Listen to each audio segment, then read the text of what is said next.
right. Well, welcome back. Another exciting session here on the Build How event. I'm joined by an incredible, dynamic, super energetic leader, Vince Lisi, broker owner, CEO, founder of Berkshire Hathaway Home Services, Ambassador Real Estate in Omaha, Nebraska. And you're going to get a ton out of this session. Check out some of these stats. Vince runs a single office, 76,000 square feet of office space right there in Omaha, Nebraska, 750 agents. The company will do 14,000 units. This particular office does nearly 11,000, 39% market share in Omaha, Nebraska. It is the single largest, biggest producing brick and mortar real estate office in North America. And I'm so excited to be joined by Vince. Welcome to the session, buddy. Thank you, Chris. Honored to be on here today and good to see you as always.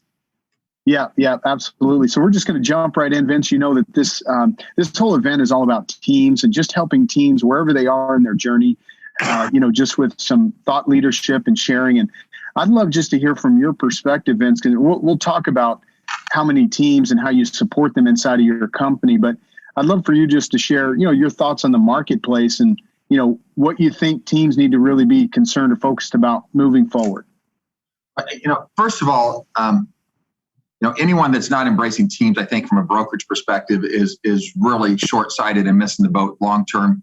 I think teams are going to continue to be more relevant than they ever have before. We've got a generation of millennials and now Gen Z entering into the workplace where they want to do things with other people. They want to come together, to work together and so forth. So I think you've got to have teams as part of your organization from a brokerage standpoint, and an individual to take their business to the next level needs to look at it also. So, the future of this, I really think, this industry is changing, Chris, more than I've ever seen it change before. In the last year and a half to 2 years, it seems like it's accelerated to another speed. I think teams have got to understand that there's continued to be downward pressure on commissions. I think that's a huge threat to the industry, and brokerage has got to understand the exact same thing. And the team's got to figure out, how are we going to embrace change? How are we going to use social media and technology to help us build better, stronger, more meaningful relationships where we're showing more value? And I think the team's focus on that is to help their agents understand what is the value they're providing that's going to counter the discount broker. How are they going to give the tools and systems and processes to put in place for those agents to show them value, to allow them to go out there where people not only want to do business with them, but want to do business with them and see their value and are willing to pay them more. The second thing that I think COVID is really, it's always been something that I think has been important. Chris, and you and I have talked about in the past, but I think that is more important now, and I think the team plays a big role in is mental wellness. There's lots of surveys out there through COVID showing that, stress, anxiety, levels of depression, emotional distress, those are at all-time highs right now. And what we're seeing is our teams that have their people in the office and they're interacting with them on a daily basis, they're kind of a glue. They're helping those people stay focused and stay positive. And I think moving forward, it's not just about how to help them sell, but it's how to help them be of the right mindset to be productive as they move forward. And I think there's a value that great teams bring in helping those people make sure that they are of the right mindset and they're doing those things that are keeping them positive, that's helping them be more productive, and then helping their agents, their clients have smoother, easier, simpler, stress-free transactions. Yeah. Boy, that's a big, important point. I'm so glad you touched on that, Vince, because I just don't feel like anyone's even talking about that in the industry. And I think that is such an important point. So you were so early on with teams. I mean, you really embraced teams early on. And I thought your opening statement about, from a brokerage leadership perspective, those that, have a different mindset or adverse to teams or whatever, what were some of those initial, motivations that made you become so team friendly? And maybe for that broker that might be, or that leader that might be sitting in the audience with that hesitation, I don't know, I don't understand it. Could you just share some of your own experiences or maybe words of wisdom that kind of prompt them along, like let's get with it? Absolutely. Chris, first of all, my mom started the company. She passed away of cancer in 2001, and I took over a little before that. But at that point in time, we were an organization sitting at maybe 4% market share, okay? And I had two competitors, one 20+% market share and one about 40% market share. And the thought that popped in my head is I said, if I act the same and do the same things and look and feel the same as every other broker, why would you come and work for us versus the brokers that are more established with more name recognition and quite honestly, more tools in the marketplace than us? I'm like, so we've got to act and behave differently. And I love studying generational trends. And I attended a Mike Ferry thing at the time, and they were starting encouraging teams. And Deb Sizik and Teresa Elliott had small teams at the time. They had 2 or 3 people maybe working with them, which were really the first ones in our marketplace to do this back in probably 2000. And the more I look at this, I'm like, this isn't going away. This is a trend where if we can become team friendly, now all brokers today say they're team friendly, but they're not. Okay. But if we can become team friendly, if we can create a vehicle here to help us retain top producers, because we're going to give them an opportunity to take their business to another level by adding other people to their team, which is an organization within our organization, I think we can set ourselves apart. So we really saw this as a vehicle to maintain our top producers, to allow them to take their business to the next level.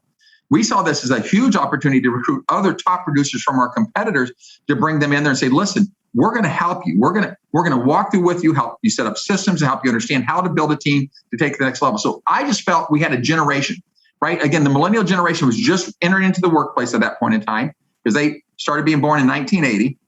Here we are in 2000, 2001. They're a generation unlike the baby boomers, which were kind of running the world before that.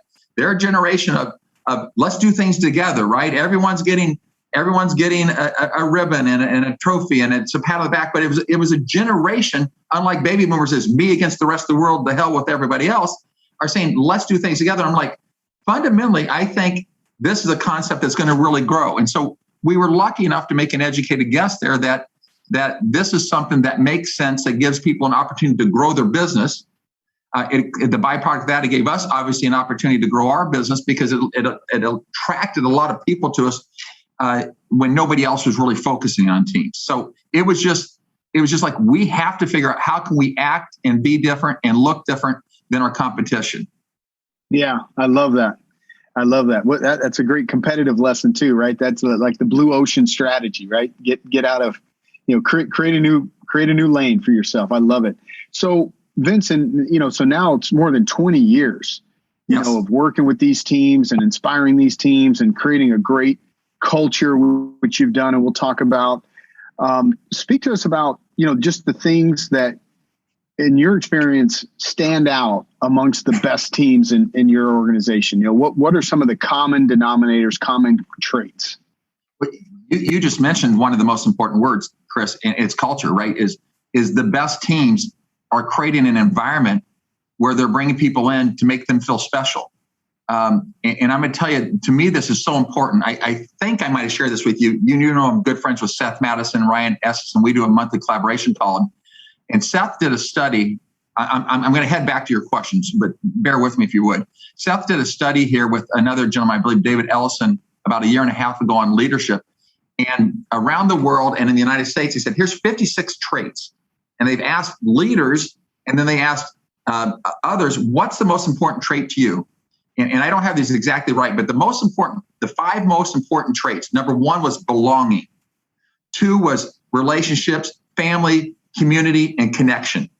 And Seth calls those 5 things the togetherness cluster. That when there's a sense of belonging to something, where you're building relationships, you're connected, and there's a community that's above and beyond and bigger than yourself, that's the most important things to Americans. And so the best teams understand that. They create a culture and an environment where these people now feel like they belong to something better than and bigger than just being by themselves. They're creating they really are a family within our organization.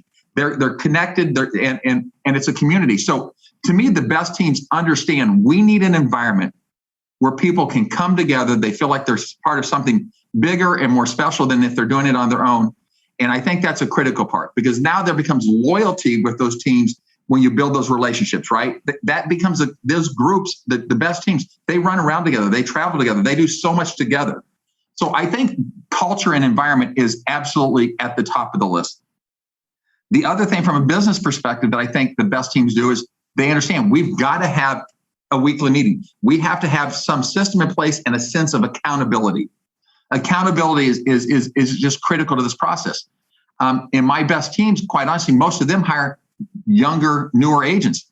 And a lot of those younger agents, they need structure, they need systems, they need accountability. So I would say if I had to narrow it down to two things, create a great culture where people want to belong to that, they feel like they're part of something bigger than themselves. And two is put a system in place, and that part of that system, it's absolutely essential, has accountability in there. Give them action items, right? Okay. But giving them the action items does no good if we don't measure that. So then you follow up with them. What did you do? Check their numbers and hold them accountable to do those things that they say they're going to do. And that when you do that over time, you create great habits. And so, yeah, and that's important. So if you can create habits in your team, that's really important. The last thing that's important for teams is lead gen. Now that could be now people hear lead gen today and they think that's Zillow or that's realtor.com and that's all, that's all that is technology lead gen, but that's not true. I've got Deb Sizey, I've got other agents, their lead gen is their overflow of business because they have so much business. Their lead gen is their overflow, take my sign calls. So in my mind, there's two primary reasons. I'm oversimplifying this, so I understand that. But there's two primary reasons that somebody's going to join a team.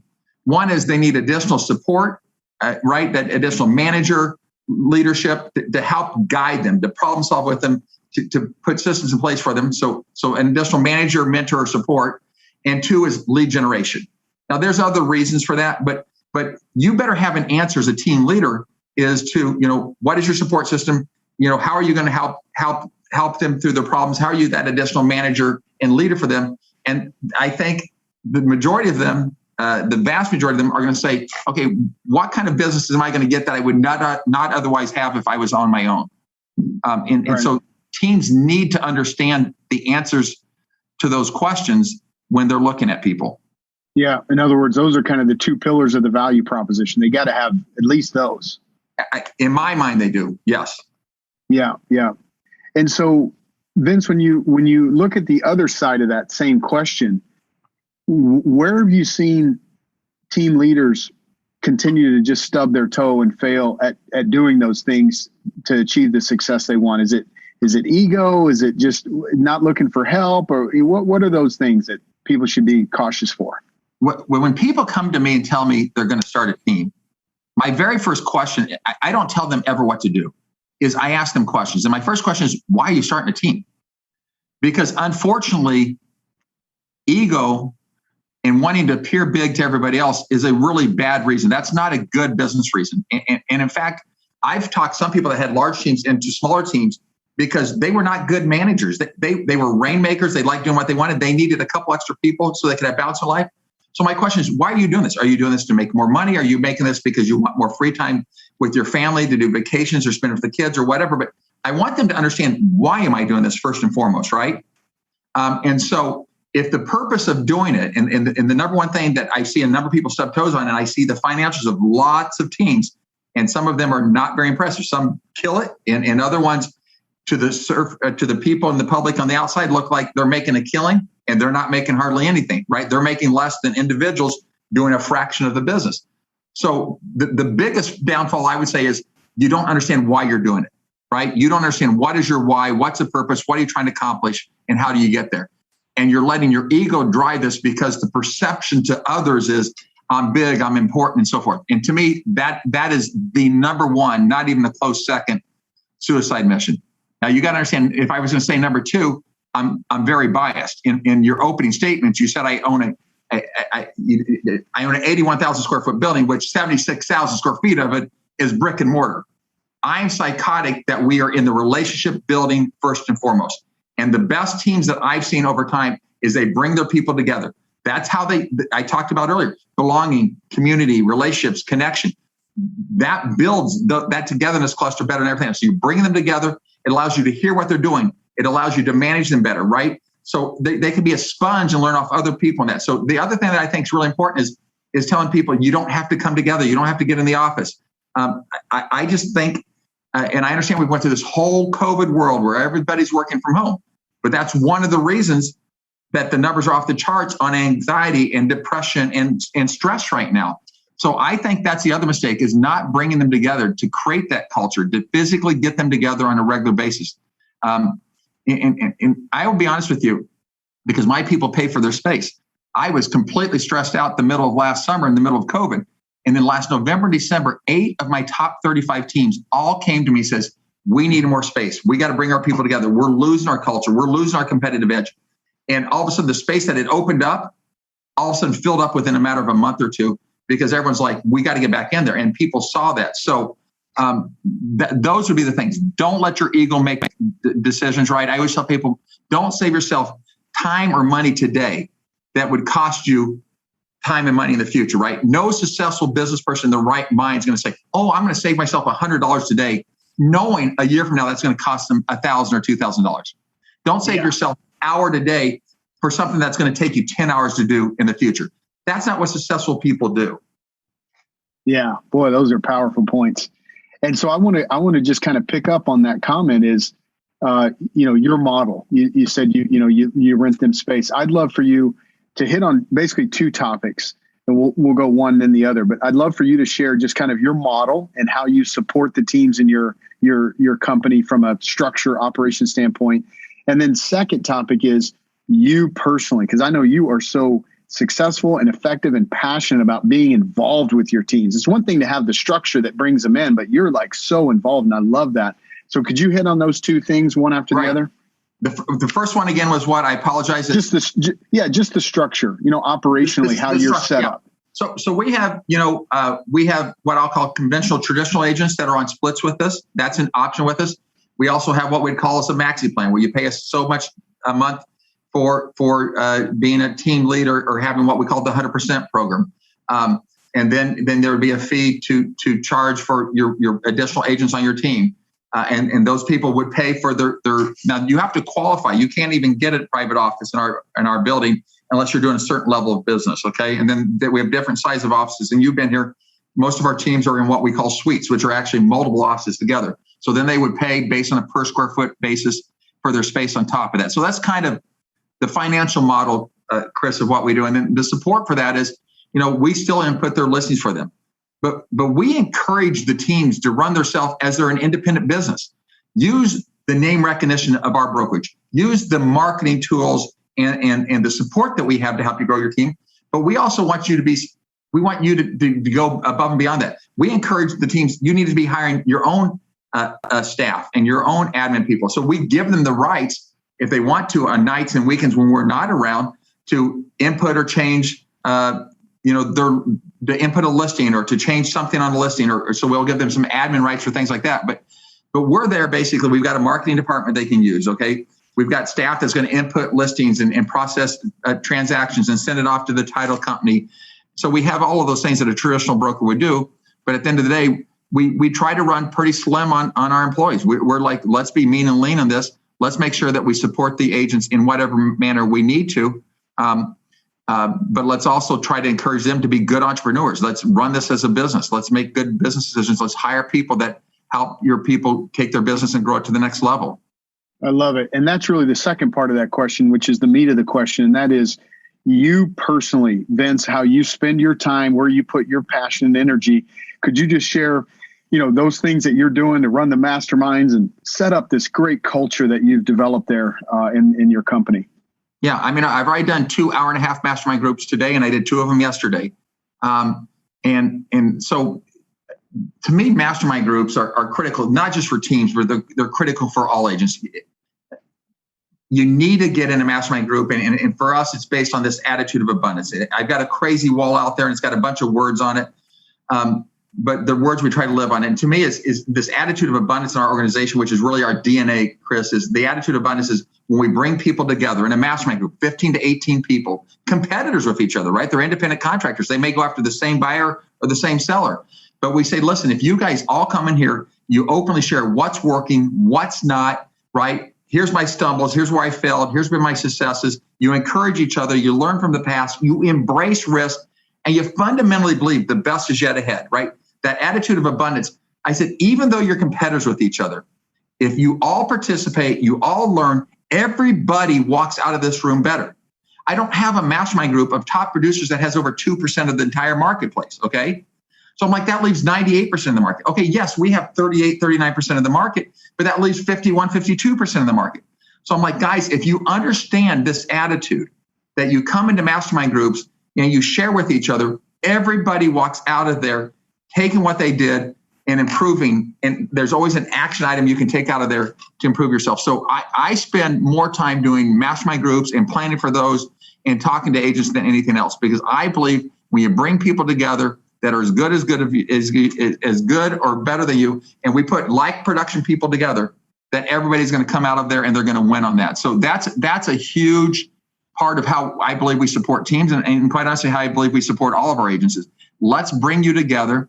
Let's learn what other people are doing. Let's try to figure out what are people doing in other parts of the country, and let's share those things. So if we've got someone that goes to a national coach or something like that, we're like, come back and share what you learned from those things with everybody else.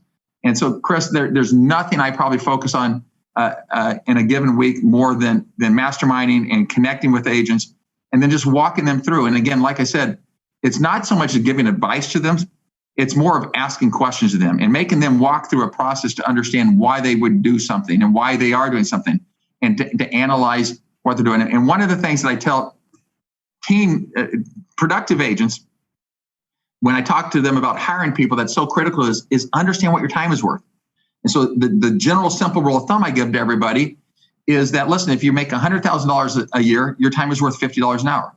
If you make $200,000 a year, it's worth $100 an hour, and so forth. And that's just based on working 50 weeks a year, 40 hours a week. So I could figure that out in a matter of seconds for somebody. But I always ask somebody that says, I don't want to hire an assistant, and my team doesn't need an assistant. I'm like, listen, if your time is worth, you're making $400,000 a year and your time is worth $200 an hour, please explain to me why you're doing 20 hours a week of $20 an hour admin, non-productive, non-revenue generating activity, right? Shouldn't you take that 20 hours and spend 10 of those hours with your family and your hobbies and the things you love, and take those other 10 hours and grow your business to the next level? You're a rainmaker. Stop spending time doing $20 an hour work in your East and West Coast. Maybe it's $25, $30 an hour work, but it doesn't matter. Understand what your time is worth. And when people say, what does something cost? Dollars is only one aspect of it. You should put a dollar amount on what your time is, how much time you're spending with team members, with what you're doing on a regular basis. So we just try to help people understand their value, their highest and best use, what's their unique opportunities and personalities, and then build upon those strengths that they have. Yeah, I love that.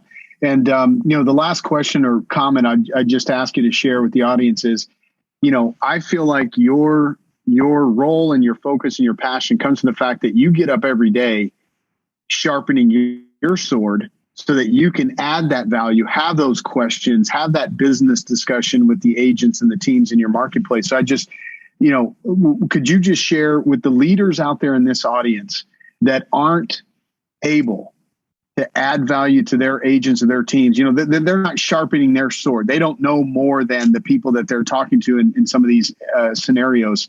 Just kind of, share with us, how you approach that. How do you go about making sure that your sword is always sharp? Yeah, I love, if I'm invited to something where I've got other people that are smarter than me or more successful than me, I always want to take people up on that. As you know, Mavericks, when you're at Berkshire Hathaway, I'm part of a Mavericks group. I'll be in Colorado next week where we've got 9 or 10 other CEOs around the country. Be a sponge, be part of a CEO group, be part of a thing. I mentioned my friend Seth Madison, Ryan Esses. I got a group of 5 of us these are guys that consult with Fortune 1000 companies outside of real estate. They study these generational trends and behaviors and stuff like that. Monthly, we get together for a collaboration call. And so I would say take opportunities to learn from others outside of your market, outside of your industry, because relationships are relationships, right? Human behavior is human behavior. And if we study those type of things, that allows us to come back better prepared. What are trends in other parts of the country? What are trends happening in other businesses and other industries?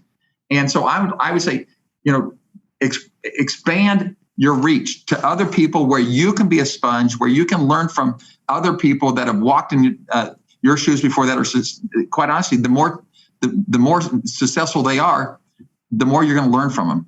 And just be open-minded to embrace change. And I think that's a big part of it is Tony Robbins says, if you're not growing and you're not changing, or you're not changing and you're not giving, you're not growing and you're dying. You just don't happen to know it yet. And I just think we're in a world that's changing at a pace we've never seen before. And so when you're open-minded, you're willing to learn from other people, and you're a sponge, and then you can go back and embrace that change. Ultimately, at the end of the day, you're going to help everybody in that process. And I tell people, don't worry about the fear of failure. In our organization, we make more wrong decisions than all of our competition combined, but we make more right decisions than all of our competition combined also, because we want to, if something, it doesn't work, that's not failure to us, right? That's a stepping stone. That's a learning curve. That's going to help us be better next time. That's going to help us continue to grow and move forward. Yeah, I love it. I love it. Well, it shows in your results. Just what a great leader. So much energy and passion. I appreciate you, buddy, and value our friendship. And thanks for taking the time to be on this session with us. Absolutely, my pleasure. Good to see you and talk to you, buddy. All right, you too, buddy. Take care.